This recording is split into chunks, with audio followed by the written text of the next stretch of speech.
All right, folks, hello. This is a demonstration that I have been so excited to do, but for various reasons haven't had the time to film until now. What we're going to be doing is a live demonstration of the patient inspiratory effort detection or patient synchrony capability of our ventilator. And what this is it's a mode that allows the ventilator to detect the patient's own breathing effort and provide support and assistance to help the patient complete that breath. So the breath is initiated by the patient, but the machine helps the patient do that breath. And that's important because it allows the machine to take the patient all the way through the recovery process until the point that they're weaned, until the point that they're healthy enough to come off of the ventilator. And it's an absolutely essential feature for a ventilator of this kind, not just to help the patient survive, but to help the patient get healthy again. Both Jerome and Justin on our software team have done fantastic work at understanding how patients breathe and developing the algorithms to detect that breathing effort so that our machine can synchronize with the patient. And Justin wrote the final code that you'll see demonstrated here. So absolutely incredible work by our team, and I'm very excited to demonstrate this. Now we've, up until now, we've done these tests using a lung simulator. And now we've gotten to the point that we're confident enough in our prototype to do very limited, very careful tests on people.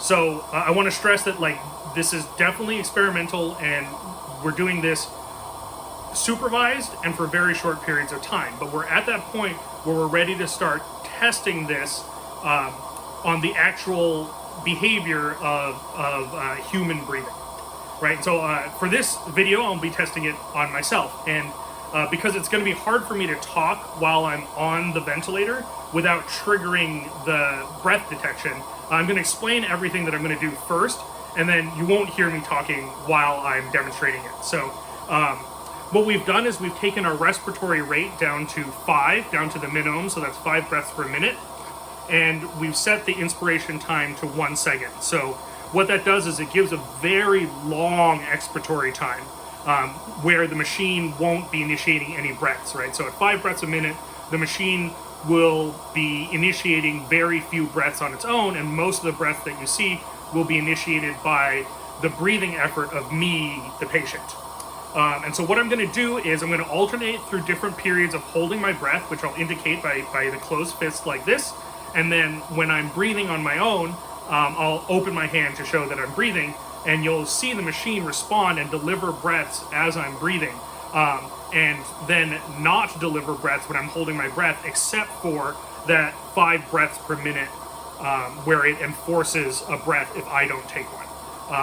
So what I've got here, I'm obviously not going to intubate myself for this demonstration, but what we do have is a modified CPAP mask where the exhaust vents have been sealed, so that this is like an intubation, a direct connection to the lungs, but without the invasive part of it.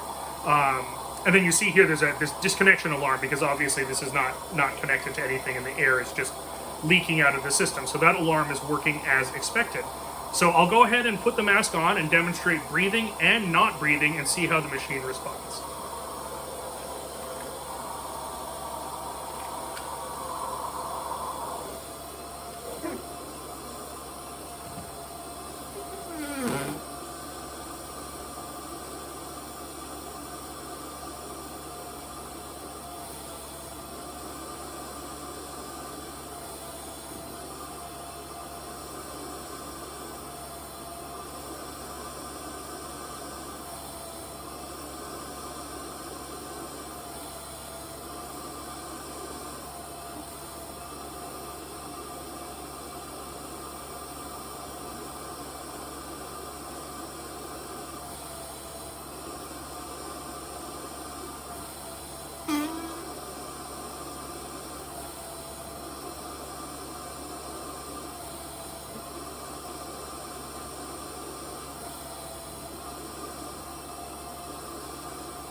And so there you have it. Absolutely incredible work by Justin and by Jerome on understanding and developing the algorithms for detecting patient breathing and getting us that much closer to being able to help patients in hospitals with respiratory distress.